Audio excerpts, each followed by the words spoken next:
pakikinig. But I am praying that you will help me. Kung gusto niyo pong mabilisan lang ang ating lecture ngayong hapon, ay mag-amen lang po kayo. Amen.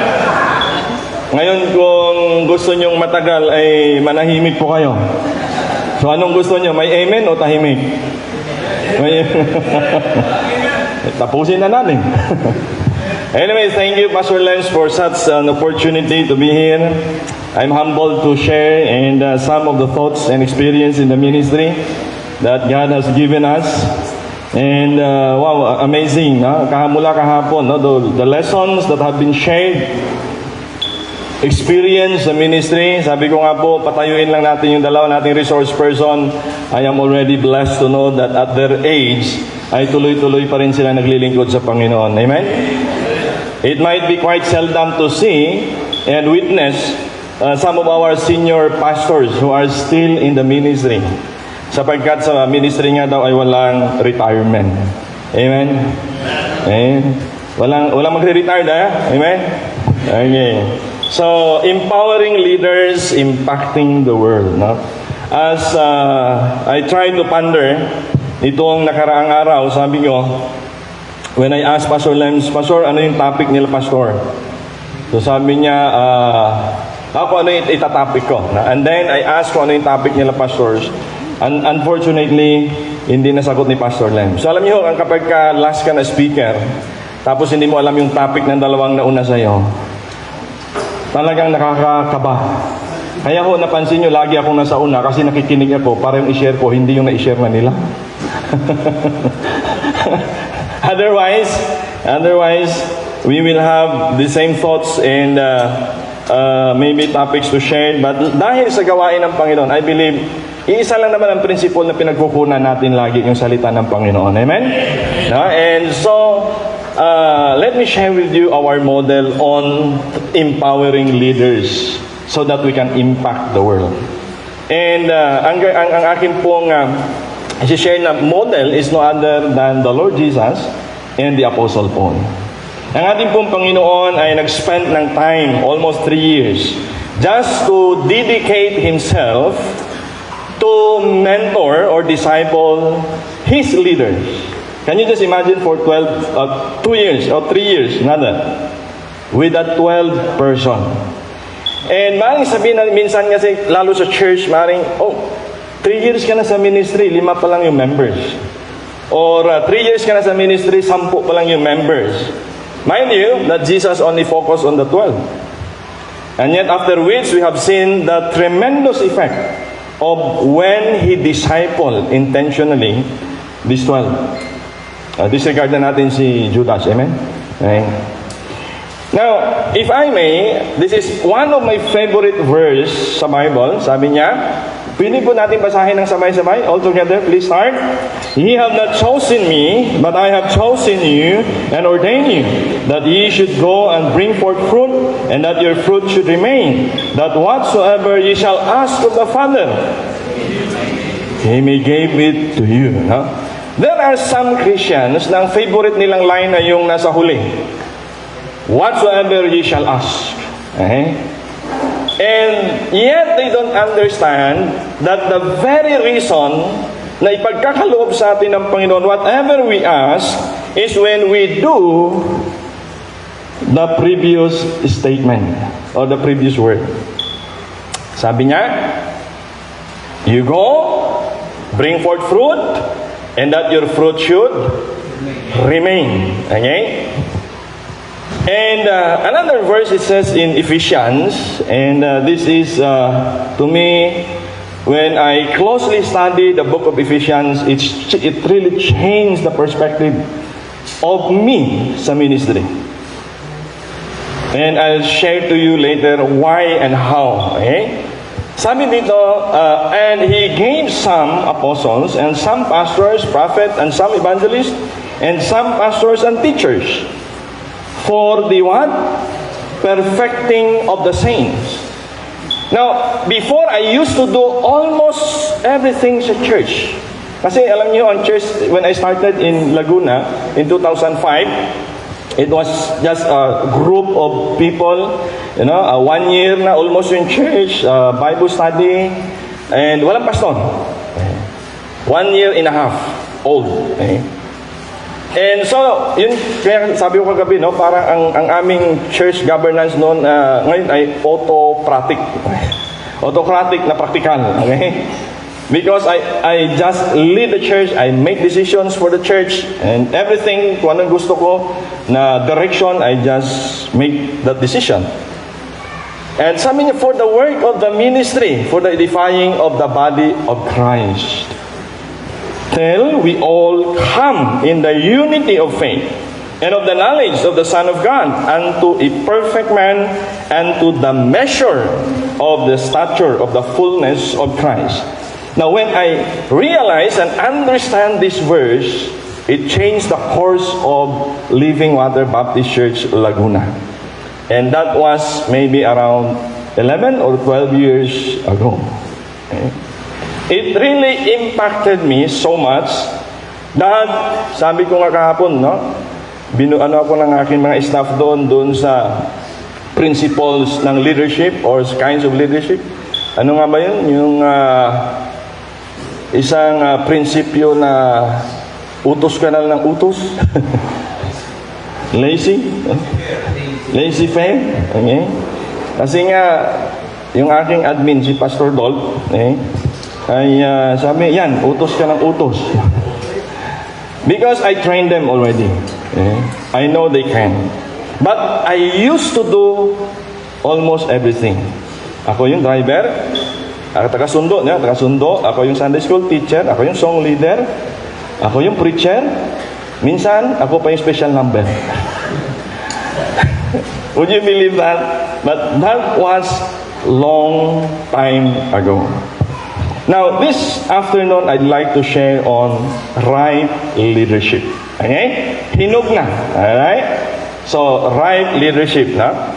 When I was asked by Pastor Nelson, sabi, anong kinds of leadership yung isi-share mo, Pastor? Sabi ko, right leadership. Sabi niya, ngayon ko lang narinig yan. So, this is just an acronym. Okay? And it stands for radical, intentional, purposeful, and evangelistic fellowship or leadership rather. So, please wait until I explain bago po. Well, Pastor, bakit radical? No? Hindi tayo radical. We're fundamentals. Okay? So, I will be sharing that later.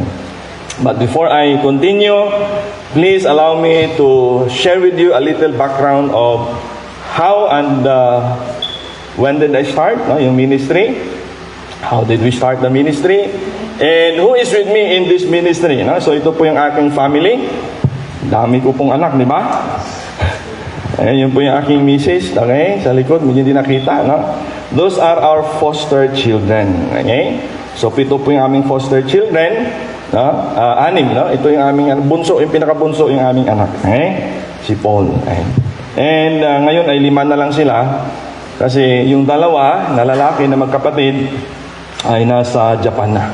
Okay? So they're now working in Japan. And sino po may 5 anak? Wala? 7. 5. Pastor, madali, Pastor? Medyo, And it's really quite challenging para mag-raise up ng mga anak, lalo't hindi mo biological na anak. But I just thank the Lord for His mercy, grace, and patience. Okay? Na ipinagkaloob po sa amin, namin ni Mrs. She really wanted to be with me during this trip, but unfortunately, malakas yung virus na nadala ko sa bahay. Lahat sila ay tinrangkaso after ako makarecover. And that's a journey, 2004. Okay? This is how I started our ministry. In Maasin, Iloilo. Okay? Kaya may kagabi, may Ilonggo dito nagsalita, di ba? Umawit na Ilonggo na Ilocano. So, siya pala ay purely GI, Genuine Ilonggo, Genuine Ilocano din. Okay? So, anyway, sana ay malaman natin kung GI din ang salita sa langit. Amen? So in 2003, 2004, we started this ministry in Maasin, Iloilo. I, together with Pastor David, nandito po, Pastor David, no? And yan po yung aming bahay. Yan, gawa ng namin na bahay-bahay. Okay? Alam niyo, pag nag-start ka ng pioneering work, you will start from nothing, scratch. Okay? Lahat bigay ng mga, hindi pa nga member mga ano pa. Mga ano lang, ano doon. Sympathizer, okay? So, yung kahoy, yung kawayan, halos kawayan, bubong lang ang hindi kawayan, hinipa nga lang, okay?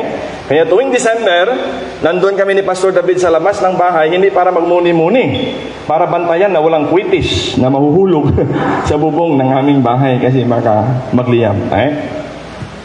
And then, ito po yung iyan po yung personage namin, no? Napansin niyo po, puro kawayan, no? Kasi Maasin is capital ng kawayan, yung production. Okay? And ito yung room ni Pastor David nandito sa kabila, no? Ito yung sa kanya, ito yung sa akin, no? Yung aking room, no? At pag nagkaroon kami ng mga private sessions, umaalis ako doon sa room ko, Kasi kapag siya ay nasa CR, sabi ko, parang iba amoy, So what can you expect? Yeah? Hindi pa uso yung exhaust fan, whatever, in those days. So tatsagain mo talaga. No? And little did I know, the Lord will lead me and He called me to start another work in Laguna. That was in 2005. February 2005. And hindi ko alam na gagamitin ako ng Lord sa Manila area or sa Laguna. In particular, dahil hindi po ako marunong mag-Tagalog. Okay? At lalong hindi po ako nag-i-English. Can you imagine that? Mahirap. Yet the Lord, when He called, He will equip you. Amen? When He called, He will also qualify you. Yeah? And so, 2006, we had this building. Yan po yung Living Water Baptist Church. 2006. And see, wala pong support. Yung sinasabi nila, Pastor, yun kanina, kanina kahapon, I can really relate to that. No, zero. Wala pong support. So, bakit ka umalis doon, pumunta dito? Wala kang kaibigan, wala kang pamilya. It's all about God's calling. Because I really believe that God called me to preach. And thank God, we just celebrated our 22nd anniversary last October. Amen? Amazing how God, how He lead me and how I thank Him for the opportunity to serve the Most High God. Out of millions, do you think you're privileged to serve the Most High God? Amen? Out of millions. And thank God. And that's why I'll be sharing with you this experience of mine, being a radical leader. Why radical leader? Radical meaning clearly differentiated, extreme change, and then going against the flow. Oh, well, I like that. Going against the flow. Not for bad, but go against the flow for good. I don't know if you are familiar with this Kodak. Nung mga bata pa tayo, kapag ka nagpapapicture, anong sinasabi? Halika kayo, dito tayo, pakudak. Yan pala ang Kodak ay brand. Tama? Hindi pala siya yung magpa-picture mismo, pakudak daw. Pero alam niyo ba na ang Kodak noong 1997 worth 31 billion at its peak. 1997. Can you imagine 31 billion? Hindi mo maisip kung gaano karaming pera yan, But suddenly, bagamat sila yung namamayagpag, sila yung number one, sila yung coveted brand, in 2012, Kodak has filed bankruptcy. Why?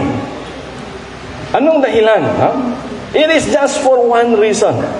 Kodak did not embrace digitalization. They stick doon sa film. Naalala niyo yung film.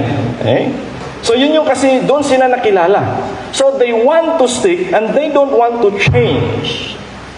Although, alam na at nakikita nila that there is this potential in digital world. And because of that wrong decision not to change, they filed bankruptcy. How sad, di po ba? And when I realize, sabi ko, bakit itong mga kulto ang bilis lumago? Ang bilis dumami. Ang daming naniniwala sa kanila. And we Baptists, we believe that we are in the right doctrine, right salvation. Amen? How come na itong mga kulto ay mabilis lumago? And I cannot fathom, I cannot understand until, yung nabanggit ko po kahapon, when I realized the importance of intentional disciple making and mentoring that drastically changed our ministry in Living Water Baptist Church. So the word is radical. And if I may share with you, ito pong nakita kong story ng ating Panginoon. After His prayer and fasting, siya po ay tinempt ni Satan. And after that temptation comes His approach to His 3 years ministry. Right? Jesus walking by the sea. He saw two brethren, Simon called Peter and Andrew his brother, casting a net into the sea, for they were what? Fishers. And He said unto them, follow me, and I will make you fishers of men. Now, if I may call this radical approach.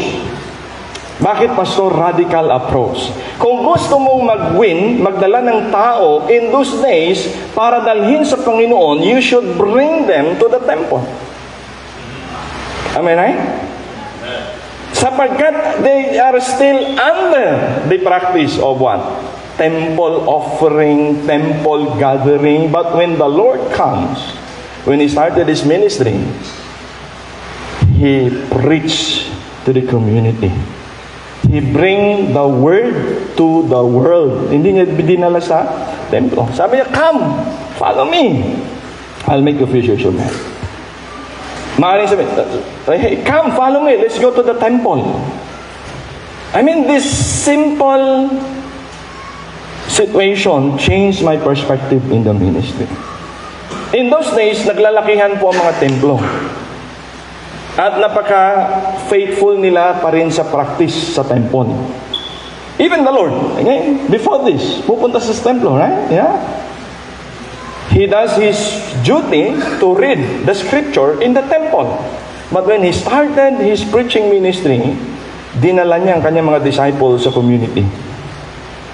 So I just wonder, why did not Jesus bring His disciple to the temple?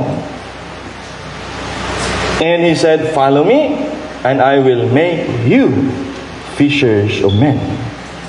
If siguro sa ibang occasion, pwede kong sabihin, follow me, and I will make you member of Living Water Baptist Church. Follow me, and I will lead you to our church. But somebody says, follow me, I'll make you of the same, my kind. Fishers of men. So, radical approach. I mean, radical in a sense na, nung panahong iyan, are you with me? Nung panahong yan, people are going to the temple to practice religious practice. But Jesus did the other way. Follow me, I'll make you fishers of men. And this is why it opens my eye on discipleship as well, because here discipleship is more of being caught than taught. Okay? Sino pong may 3-year-old na anak? Or 3 to 5? Meron? Okay. Narunong na mag-toothbrush? Toothbrush na? Okay. Nagkaroon ba kayo ng tutorial 101, 102? Ito yung pag-toothbrush. I think most of our children ay natutong mag-toothbrush kasi nakita nilang ginagawa natin. Natuto silang magwalis kasi nakita nilang nagwawalis na kayo. So discipleship is of the same. It's more of caught than taught. You cannot learn basketball inside the classroom unless you go to a basketball court. And I believe that discipleship is the same. You cannot fully understand. Now this is what I learned. I cannot fully understand discipleship in a classroom unless I do discipleship. You see, it is hard to understand na ituturo lang sa'yo unless makita mong ginagawa. So to me, discipleship or, to disciple leader, to become leader, is not only saying, hey, come here and do what I say. But to me, discipling leaders is like saying, okay, come and I'll show you how to do it. Hindi lang yung, okay, I tell you what to do, but rather I'll show you how to do it. Okay? And that's modeling. Okay? And again, even sa preaching, okay? Sa Matthew chapter 9 verse 35, and Jesus went all about the cities and villages, teaching in their synagogues and preaching the gospel of the kingdom. So once again, ang ating Panginoon, He brought His disciples to the community instead of bringing them only to the temple. So, I've seen this approach as radical preaching. Hindi nila dinala doon sa church para doon mag-preach. Dinala niya sa community para mag-preach yung mga disciple. Why? That's why yung mga Sadducees and Pharisees galit na galit. Yeah? Because they are offended sa ginagawa ng ating Panginoon. Sino tong tao na ito? Di ba? At once, even the disciples, sabi nila, wag nyo nang dalhin ang pangalan ng taong ito. Our streets are already filled of His teaching. Wow, can you imagine? Bakit? Kasi gusto nga nila yung tao doon lang sa templo, sa templo, sa templo. Isn't it somehow, sometime maybe sa ating experience, as I experienced it before, I'm preaching yung service, laging hakot ako sa church, hakot. Actually, nagre-rent kami ng jeep noon para lang hakutin yung mga church goers. The first 3 to 5 years ng ministry, may meron kami mga jeepney route, okay, to bring people in. But now, no more. It's sending them out. Okay. So, this is how I understand it. Radical approach, radical preaching, radical leaders. I was trained, dahil nabanggit yung kahapon, magkapinsan tayo sa Iloilo, Doon and Iloilo Baptist College. Lagi kami naglalaro ng basketball doon. Ng doon sa amin, tsaka doon sa doon. Basketball fellowship. And when I was in Bible school, yung aking isip halos yung ministry ay umiikot lang sa 4 walls ng church. You bring people in, baptize people in, and then disciple them in, only to realize that napakalawak na opportunity sa labas. That's when I started our police ministry in 2014. Okay? Doon ako nag-start ng police ministry. Sa ngayon po, we are all over the countries. And I've been to 13 regions to do workshops and trainings already. Sa buong kapulisan po natin. So dahil 18 5 regions na lang hindi ko napuntahan. Okay? Regional office. This weekly devotion, Pastor Junie nandito.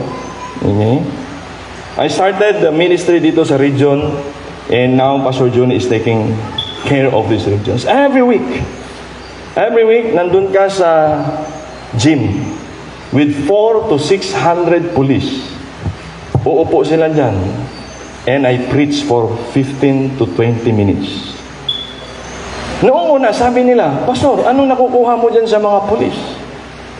Pastor, gastos lang yan. Nadadala mo ba sila sa church? Noon, hindi. Pero ngayon, they are going. They are attending our church. Some of them.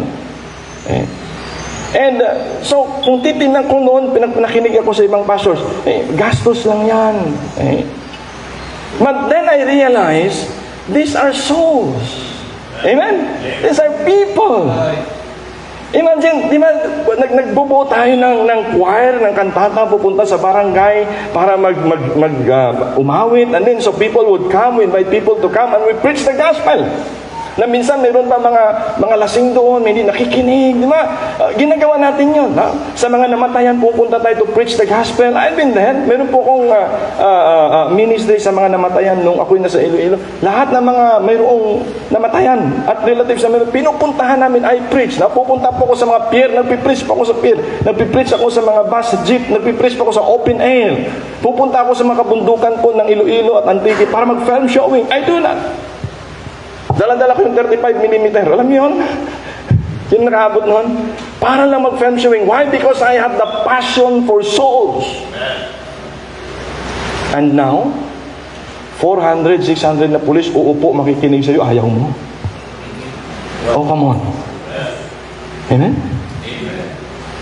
Maaring yung iba dyan, walang choice kundi uupo, kasi nga, they're required. But then again, pupunta nga ako dun sa street para mag-preach na dumadaan lang minsan. Di ba? Ang tawag dito, ano yung nga pa ginagawa nito? Buyayawon ba? Minumura ka pa eh. Pero dito, they are focused. 400 to 600 of them. They are there to listen from the Word of God. And this is the effect of when I understand the radical preaching of the Lord in those days. Ang mga Jew, come, go to temple. Come, go to church. I used to.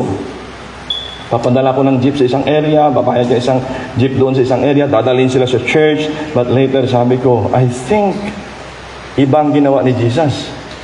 He sent them to the community. He sent them to village after village.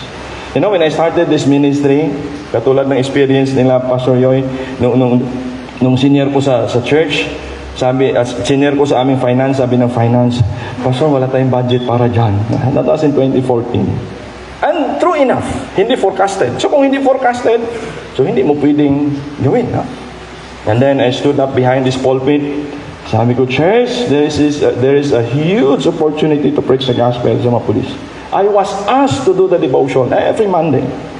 Kaya lang wala tayong budget para dyan. Is there anyone from this congregation who will invest into this ministry? Oh my. Sabi ko, kung magalit sila, magalit na. I love my church. I love our church. Ha? So pagbaba ko, alam niyo, ang sumalubong sa akin, unbelievable.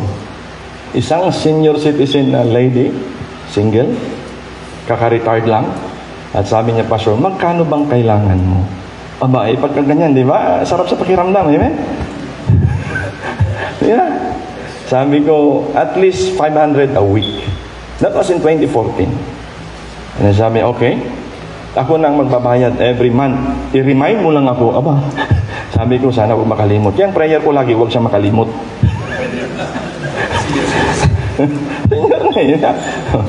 So, every month naman, nagre-report ako sa church, nakikita nila. And I thank the Lord. For 1 year. Kasi ang commitment niya sa akin, sabi, Pastor, basta 1 year lang. And after 1 year, the rest is history. We are now all over the country. I am training officers all over the country. Kasi radical preaching. I don't preach only inside the church. I preach everywhere, anywhere when there is opportunity. Whether it's bound or budgeted ng church or not budgeted ng church. I always find a way. I talk to our people. Pag wala sa budget, pupunta ako sa isang member. Brother, mayroong opportunity to invest. My word is invest.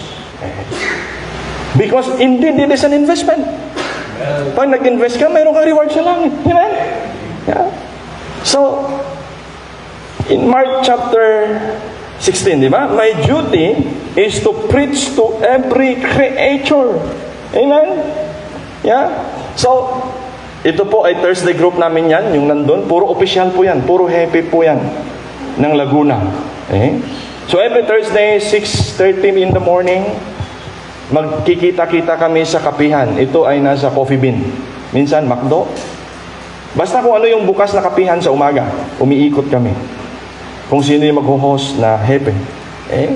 And, you know, to me, this is an opportunity. Sabihin ng iba, Pastor, hindi mo naman sila nadadala sa church. Ang goal ko ay hindi lang madala sa church. Ang goal ko madala sa langit. Amen. And this opportunity to do it, I have the liberty to preach the gospel clearly. Para sa mga happy na yan. Sa mga kernel na yan. Yeah. And every Monday, nandun po kami sa RFMB. Ito po RFMB. No? Regional office po yan ng mga combatant nating mga pulis. Every Monday. Si Pastor Rinante, siya yung sumalo doon sa inumpisahan ko. Pastor Juni, siya yung sumalo doon sa regional office. And I just paved the way so pastors can come and preach the gospel. Why? There's a huge opportunity. Radical approach. So, hindi ako nakinig doon sa sinabi nila, hindi mo naman yan madala sa church. Because I believe a radical leader can change the method, not the message. Amen?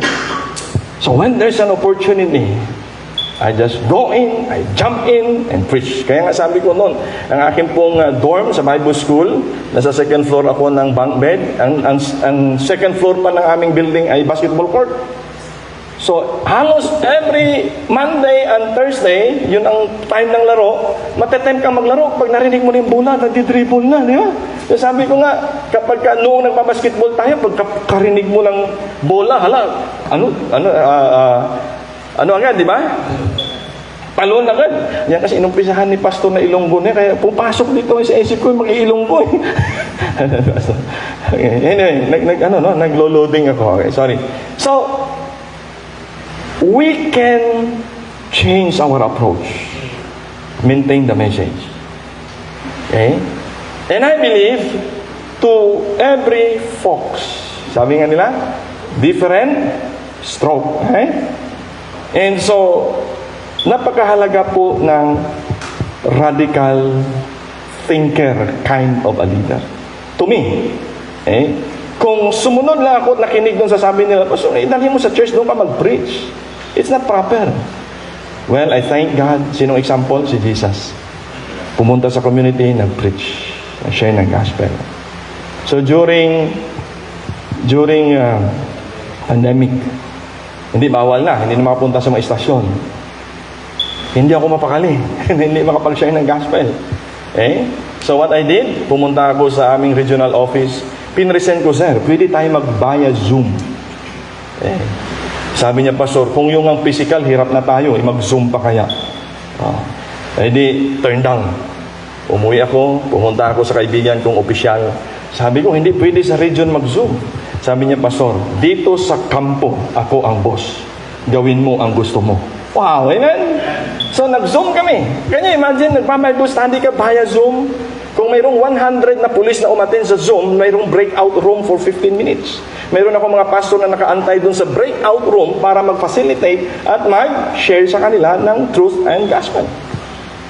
And so on and so forth until naging national po yung program. You see? Nag-start sa isang unit and during 2021 to 2022, we cover almost every region sa buong Pilipinas. Almost 15,000 to 20,000 police every month ang uma-attend by Zoom. Use technology. Nung ako po ay nag-PowerPoint 2017 sa church, inatake ako ng mga ministerial group. Sabi nila, kay Satan yan. I don't know if we experience of this thing. Kay Satan yan. Hindi yan tunay na Bible pa naka-flash sa screen. Sabi ko, anong kaibahan nitong verse na John 3:16 doon tsaka sa book na Bible? And yun nga. So, anong mangyari? Disfellowship ka na naman. Yeah? Kaya, alam nyo, I don't know kung na-experience yun na pagkaisahan ng ministerial fellowship para lang ipetisyon na paalisin ka sa bayan.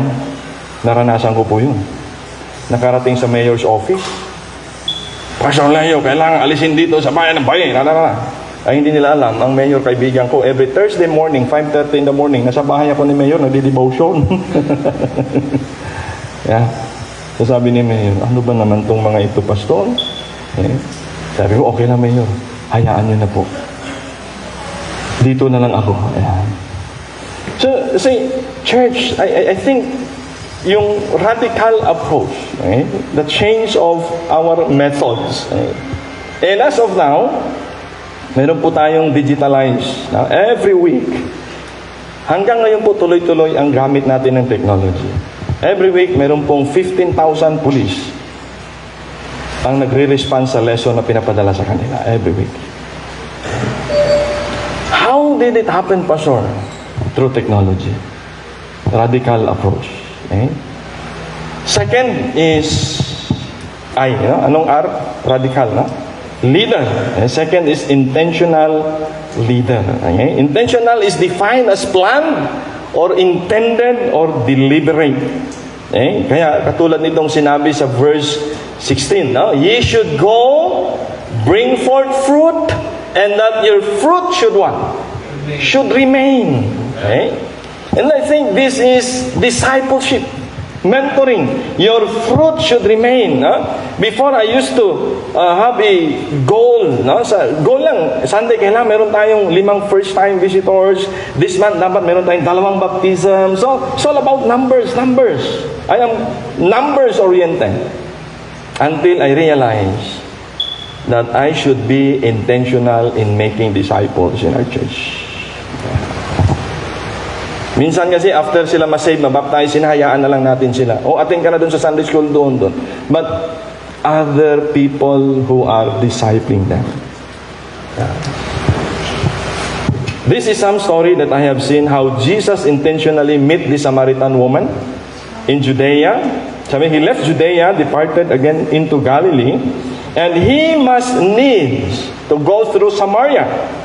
Then cometh he to the city of Samaria, which is called Sychar, near to the parcel of the ground that Jacob gave to his son Joseph. And kung titignan niyo po sa may mapa, ganito po, no? So, if you are from Galilee, saan ba siya galing? Judea to Galilee, dapat ito yung dadaanan mo. Okay? Sa mga Jew, ito yung kanilang mapa, papunta dito. Okay? But Jesus did the opposite. May reason kung bakit ayaw nila dumaan dito. Kasi this is a Samaritan-infested place. At ang tingin ng mga Jew sa Samaritan ay second class. They don't respect them, they don't regard them. Hindi nila tinatanggap, nakauri nila. But the Lord, purposely, sabi niya kanina, He must need to go through Samaria. Jesus was intentional. He break what is, quote-unquote, binrake niya kung ano yung culture, or rather, tradition. No? He used to use this way, but he used the other way. And for a Jew, para gawin yan, kumbaga, sabihin natin sa ating wika na parang kalapas-tanganan. But he did. In verse 6, then Jacob's well was there. Jesus therefore being wearied with his journey sat thus on the well, and it was about the 6th hour, 12 o'clock. There cometh a woman of Samaria to drink, to draw water, and Jesus said unto her, give me to drink. So the intentionality, the Lord is intentional to meet the Samaritan woman. And we know the rest of this story. Nasave, nag-akay, nagyaya, mas marami ang nakakilala sa Panginoon. See how intentional was Jesus. Tingnan po natin si Zacchaeus. Zacchaeus at saka yung 4 na kaibigan. Okay? So the account was in Luke chapter 19 verse 1 to 4. Okay? And when Jesus entered Jericho and was passing through, a man was there by the name Zacchaeus. He was a chief tax collector and as wealthy. He wanted to see Jesus. But because he was short, he could not see over the crowd. But he ran ahead and he climbed that sycamore tree. Kasi makita natin dito si Zacchaeus and his intentionality to see Jesus. Sa yaman ni Zacchaeus, pwede niya naman sabihin sa mga tao niya, harangan nyo nga. dalhin nyo sa akin. Kasi more likely, siya yung pinaka-big boss. Pero sa chaos, intentionally, gusto niya makita ang ating Panginoon. And in that crowd, he struggled in the crowd just to see Jesus. Do we have that intentionality to struggle just to lead another person to the Lord? Okay. And ito pong story ng 4 na magkaibigan. Alam po natin, nung wala silang makitang daan para ilapit ang kanilang kaibigan sa Panginoon, and they could not come nigh unto Him for the press, they uncovered the roof. Wow! You see, the spirit of these 4 friends, intentional, para makalapit kay Jesus Christ o ilapit ang kanilang kaibigan. Why we should be intentional? Remember, nothing grows in our comfort zone. So as a leader, intentional ba tayong nag-train ng leader sa church? Intentional ba tayong nagdi-disciple ng mga bagong saved? Intentional ba tayo na upuan at i-train ang ating mga leaders, deacon, and ushers, and song leaders sa church? If there is something I'd like to thank the Lord for our church is, I can work in harmoniously with our deacon. I have 6 deacon in our church. 3 sa kanila nandito. And I don't think I had problem with them. Because I am the one that disciples them. Okay, I think that's the advantage. I am the one that disciples our deacon. And from the years, basta sabi ko lang, if may disagreement, let us agree to disagree. Hindi may iwasan na walang disagreement, right? But if you have that mindset, okay, Pastor, let's agree to disagree on this matter, go. Leave it there, go. Sa staff ko, ganun din. I have at least 30, 40 staff, full-time staff in my 3 ministries. And then, if there are some ideas I don't agree, there are some ideas they don't agree with me, okay, let's settle it. For now, let us agree to disagree on this matter. Let's move on. Don't dwell on disagreement. That's the way I treat my people. Okay, our church, or my officers at church. And di baling tamad, di naman pagod. Nakita ko lang to sa tricycle So why? Pag naging intentional leader ka, nakakapagod. I tell you, nakakapagod. Kasi tulad sabi ni Pastor, may problema, mag-asawa, kailangan mong ayusin. May problema yung isang mong leader, kailangan mong puntahan. May problema yung silang, parehong leader, parehong mo rin kausapin. So there is really struggles. But if you are an intentional leader, katulad nitong Samaritan woman, bakit 12 o'clock siya nandoon sa balon ni Jacob? Do you wonder? Napakainit noon, mga kapatid. Kung mag-iigib ka ng tubig, dapat 6 o'clock in the morning, hindi 12 noon. Pero kasi itong babae ay maraming karelasyon o naging karelasyon niya, yung kanyang buhay ay hindi maganda. So, can you imagine, pupunta ka ng 6 o'clock, lahat ng mga babae nandun, nag-uusap-usap, okay? Tapos dumating ka na ikaw yung naging sanhi ng maaring paghihiwalay nila sa kanyang asawa kasi nakailang asawa ka na, ika niya, So, kailangan 12 o'clock siya pupunta dun para walang magmarites sa kanya. Ayun,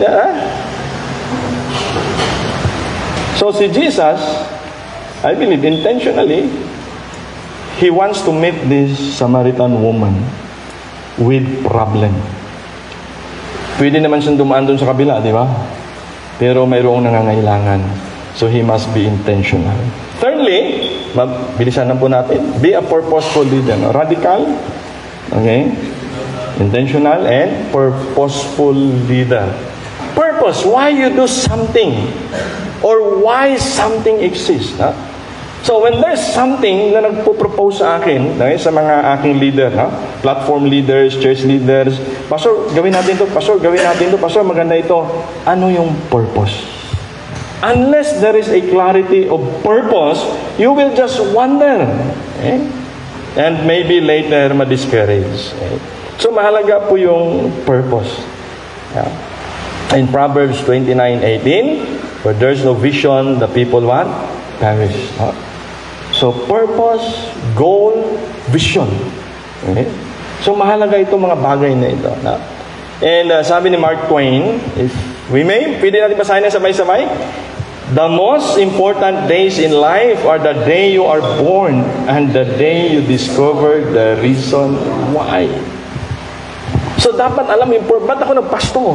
Ba't ako nandito? Ba't ako nasa conference? I must know my purpose. If not, then sayang. No? Sayang yung buhay. Sayang din yung buhay ng mga tao ng tiwala sa iyo if you don't know the purpose of your existence. And I believe, no, sabi ko sa church, no, in our early years of our church, ang dami pa lang na-realize yung mga practice sa church na namana lang namin o namana ko, okay? Na hindi, yung sinasabi ni Pastor yun, na hindi naman pala biblical, traditional, but we fight over these traditional things kaysa mag-give in to biblical. Naalala niyo yung story ng 5 unggoy? Sino naka-familiar sa story ng 5 unggoy? Okay? sa isang experiment, ang mga scientists naglagay ng 5 unggoy sa loob ng cage at naglagay ng may shower at sa taas ng ladder mayroong saging. Okay? At sa tuwing aakyat yung isang unggoy para kunin yung saging, kasi paborito ng unggoy, di ba? Ay bubuksan nila yung shower. So mababasa ngayon yung 4 na naiwan. Kaya anong gagawin nila? Hahablutin nila yung isang, huwag kang umakyat kasi nababasa kami dito. Okay? And nung bumaba yung isa, aakyat na naman isa. Kapag malapit nila makuha, aandar na naman yung shower. And then pagtutulungan nilang ibaba yung unggoy. Okay? Then slowly yung scientist, pinalitan nila yung unggoy, okay, ng 2. So 3 ang naiwan. Okay? So yung pumasok na bago, excited, nakita yung saging na, sabi, okay, hindi nila pinapansin tong saging. Ang sarap kaya niyan, no? So napunahan yung 2, aakyat, pero kalahati pa lang, umandar na naman yung shower, umingay yung yung 3 unggoy, inaway sila para pababain because they understand the moment na may isang mag-attempt na kukunin yung saging, aandar yung shower at mababasa silang lahat. So in short, wala nakakakuha ng saging. Kasi inaaway nila ang bawat isang unggoy na aakyat at kukunin yung saging. Yung 2, nagtaka, bakit ganon? Hindi nila maintindihan kasi bakit? Di naman sila nag-usap eh. So, lately, sabi ng scientist, alisin natin yung 3. Palitan natin ng bagong 3. Pero yung 2, may lesson na. Na sa oras na aakyat na isa sa kanila doon, aandar yung shower, and then, mababasa silang lahat. And the only way na mamat na yung shower is kapag bumaba silang lahat. So, pinalitan ng 3, puro bago na. Okay? Then yung 3, excited na naman. No? Gusto naman kumain ng saging. So, napunahan yung 3, wala, di kukunin din. And then, paakyat pa lang, inaway na nung 2. Kumusyon na naman. At walang nakaakyat. Dahil, alam nila, aandar yung shower. But that time, hindi umandar yung shower. Okay. Kaya lang, they already used to, nasa isip na nila, nakaprogram na sa isip nila na, nung dinatna namin dito, basta may aakyat dyan, aandar yung shower. Nawala na yung lahat ng unang 5 na nakaunawa. Yung 5 na bago, hindi nila maintindihan, gustong-gusto nilang kumain ng saging, pero hindi sila makakain dahil pag nag-attempt yung isang umakyat, aawayin ng lahat. Now na yung lesson from this story. Kasi itong mga dumating na bago, hindi naman nila naintindihan kung ano yung nangyayari noong una, pero in-apply pa rin nila. And they miss the blessing. When I understand the purpose of the church fully, internally, to preach the gospel, make disciples, preach the gospel, make disciples, I think yun lang naman ulit-ulit ginagawa ng ating Panginoon.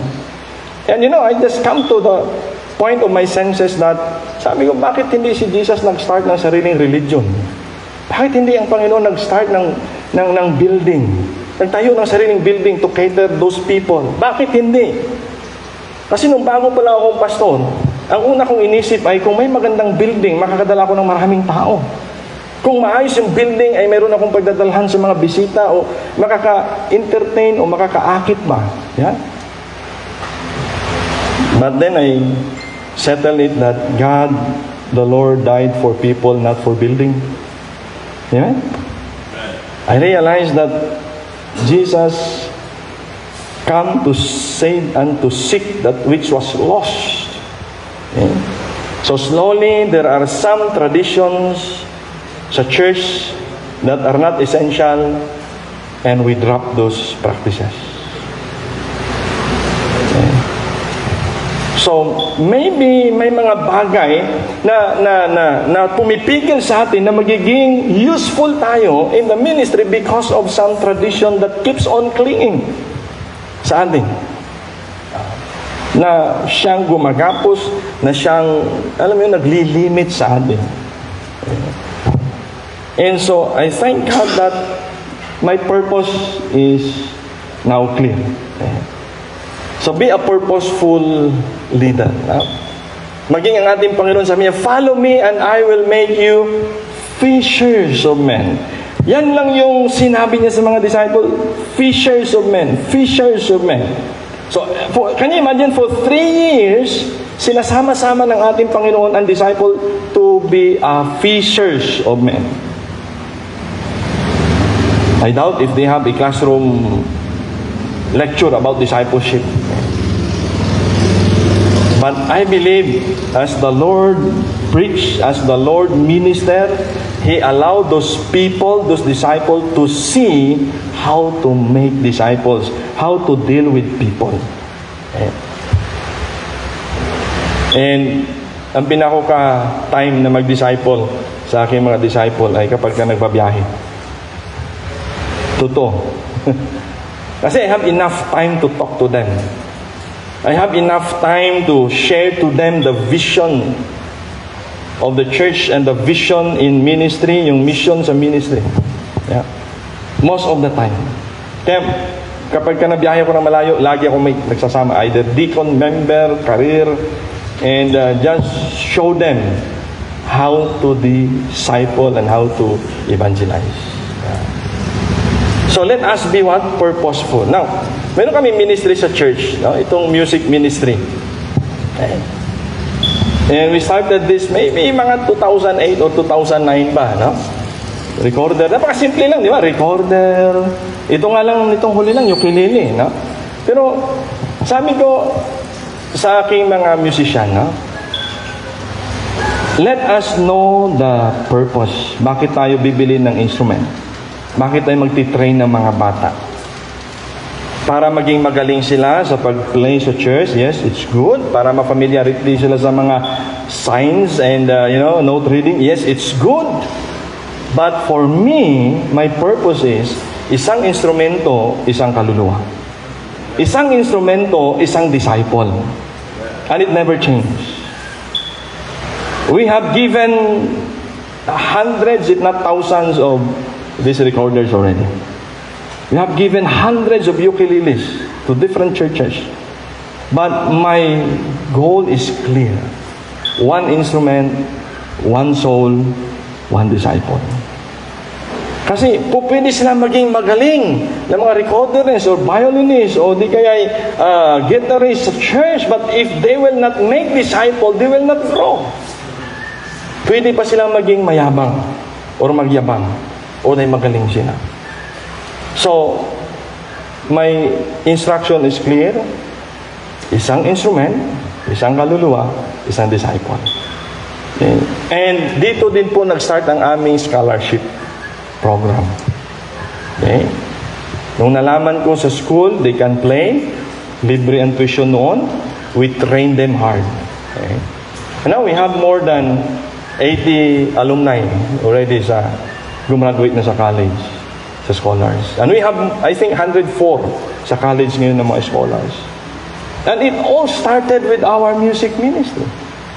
But if you know the very purpose why you do what you do, by then, masasabi mo, okay, I am clear. I am clear. Okay. So, ito po yung kanilang, last week. Sabi ko sa department head, anyway, my wife is in charge of this. Sabi ko, please make sure na ang bawat bata na may instrument ay may discipler. Bawat grupo na nagpa-practice, mayroong isang nagdi-disciple. So, sino nagdi-disciple sa kanila? Yung atin nila. College, career, or some of our staff. So, my purpose is clear. To make disciples. To train them so that one day, they themselves can also make disciples. Okay? Hindi lang makontain doon sa church.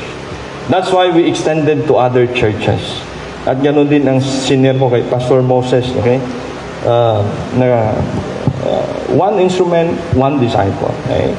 So lastly is letter E, evangelistic leader. Okay? I heard this from one of the mentors. Sabi niya, you can preach to 1,000 but disciple a few. Be an evangelistic leader.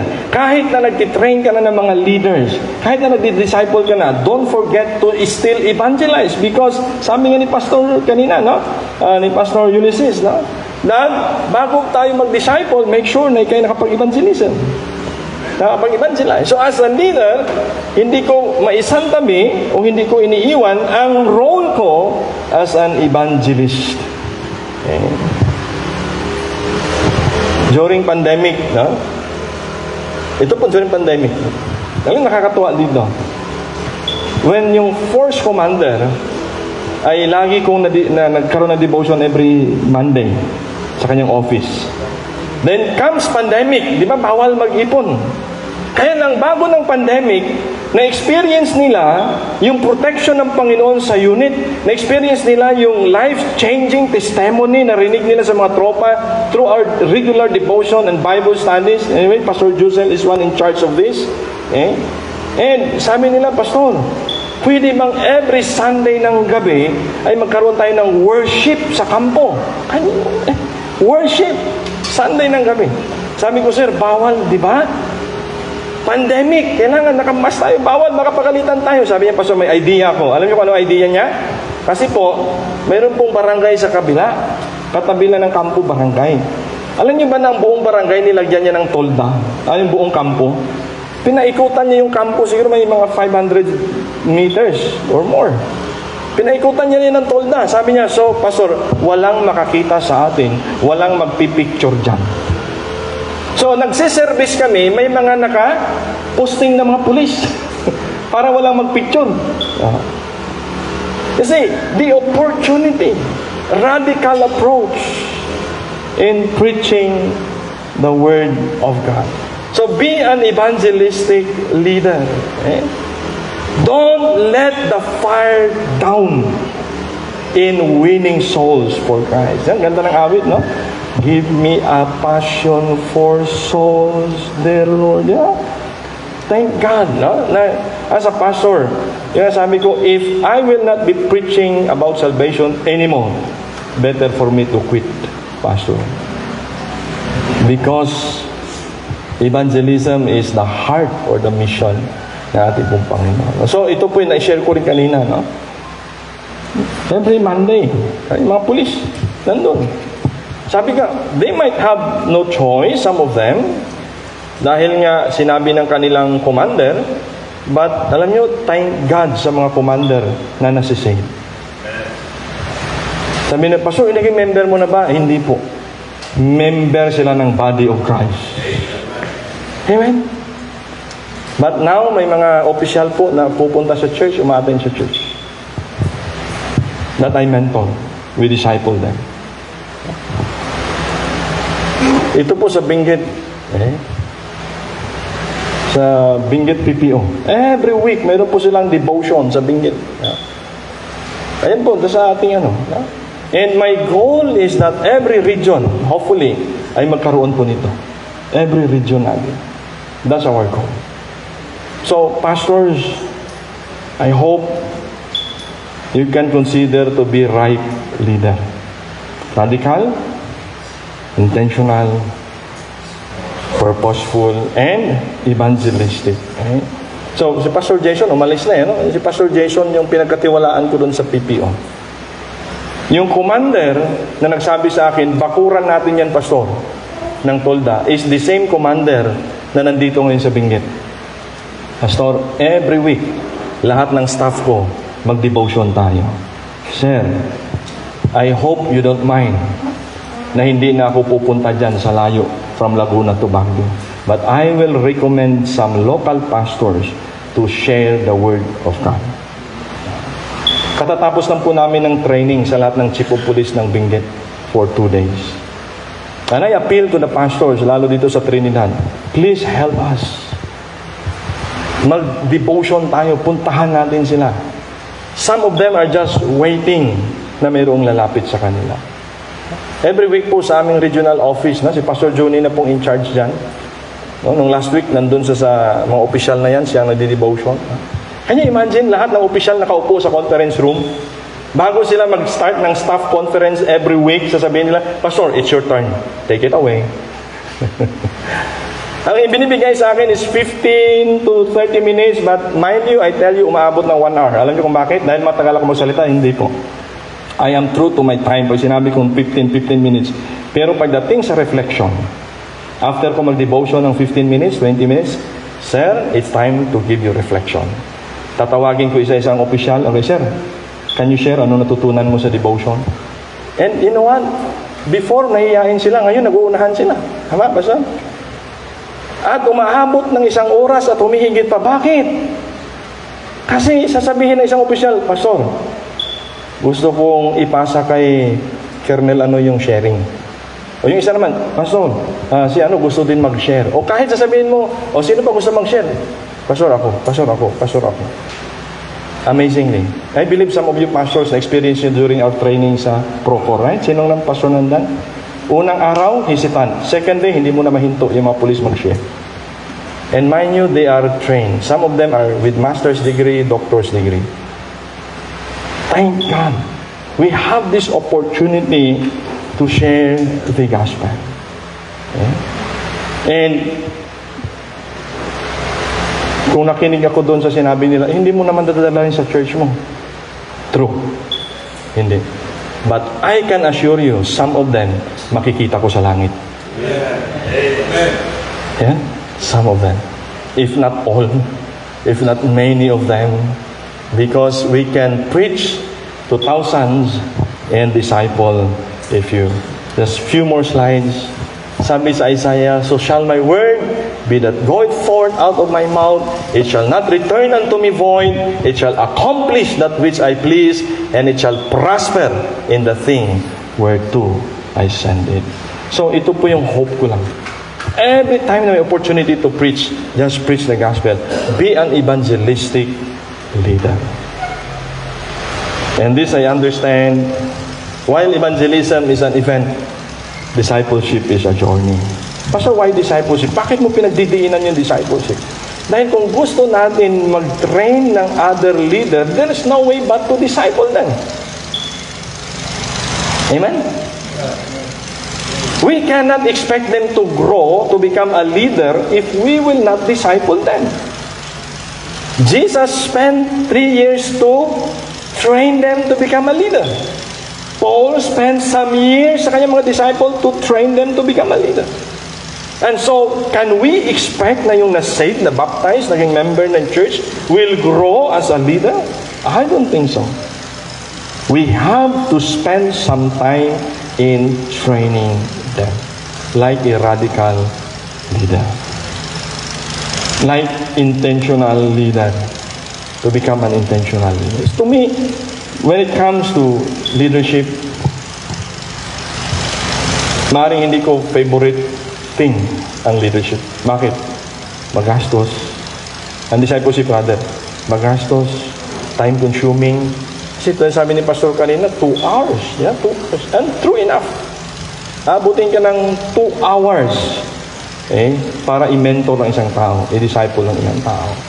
And I thank God that this topic that we have, empowering leaders, impacting the world.